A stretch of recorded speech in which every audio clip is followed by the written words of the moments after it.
এখন আপনার নতুন করে নির্মাণ করতে হবে, যেটার বেসিস বাঙালি জাতীয়তাবাদ হইতে পারে না, মুসলিম জাতীয়তাবাদ হইতে পারে না, বাংলাদেশি জাতীয়তাবাদ হইতে পারে না। তো এটা বেসিস কি হবে? আমাদের সেকুলার বুদ্ধিজীবী যারা আছে বা আমাদের এস্টাবলিশ বুদ্ধিজীবী যারা আছে বা পলিটিক্যাল লোকজন যারা আছে, তাদের বক্তব্য হলো, রিফ্লেক্সিভ বক্তব্য হলো ওয়েস্টের কাছ থেকে কিছু একটা নিয়ে আসা। তো তারা হয়তো বা লিবারাল ডেমোক্রেসির কথা বলবে বা পোস্ট আইডিওলজির কথা বলবে। এটা রিসেন্টলি বেশ পপুলার হয়েছে, পোস্ট আইডিওলজির কথা। বাট এই জিনিসটাও আসলে আমাদের জন্য কাজ করবে না, কারণ ফার্স্ট অফ অল এটা ওয়েস্টে অলরেডি ফেইল্ড।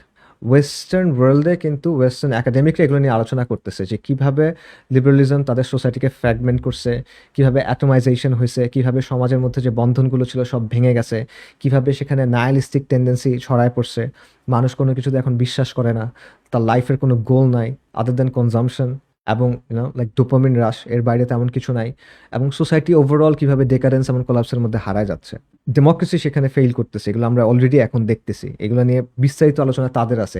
আজকে থেকে 10 বছর আগে ওয়েস্টার্ন একাডেমিকরা বই লেখা শুরু করছে যে কেন লিবারালিজম ফেইল করছে, পোস্ট লিবারাল ওয়ার্ল্ডটা কেমন হবে, রাইট? এই ওয়ার্ল্ড অর্ডার কোলাপস করলে কি হবে।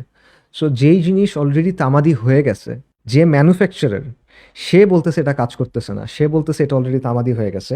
কিন্তু আমাদের সেকুলার লিবারাল এলিটরা বা বুদ্ধিজীবীরা বা সুশীলরা, তারা মনে করতেছে এইটা এসে আমাদের সমাধান হবে। এটা হবে না, কারণ এটা আপনাকে কোনো গন্তব্য দিতে পারবে না, আপনাকে কোনো ডিরেকশন দিতে পারবে না, একটা কম্পাস হিসেবে আপনি ইউজ করতে পারবেন না, এটা আপনাকে কোনো মরাল ক্রাইটেরিয়ান দিতে পারবে না, এটা আপনাকে ইউনাইট করতে পারবে না। প্রথমত বাংলাদেশের মানুষের কাছে এগুলো, মানে এটা বাংলাদেশের মানুষ বোঝেও না। দ্বিতীয়ত লিবারালিজম সবসময় মানুষকে ফ্র্যাগমেন্ট করে, অ্যাটমাইজ করে, বন্ধনগুলো ভেঙে ফেলে। আমাদের দরকার একত্রিত হওয়া, আমরা সংকটগুলো দূর করার জন্য। তো এই কোনো কিছু সে আপনাকে দিতে পারতেছে না, সেটা ওইখানে অলরেডি ফেল। সো এটা আমাদের জন্য সলিউশন হবে না।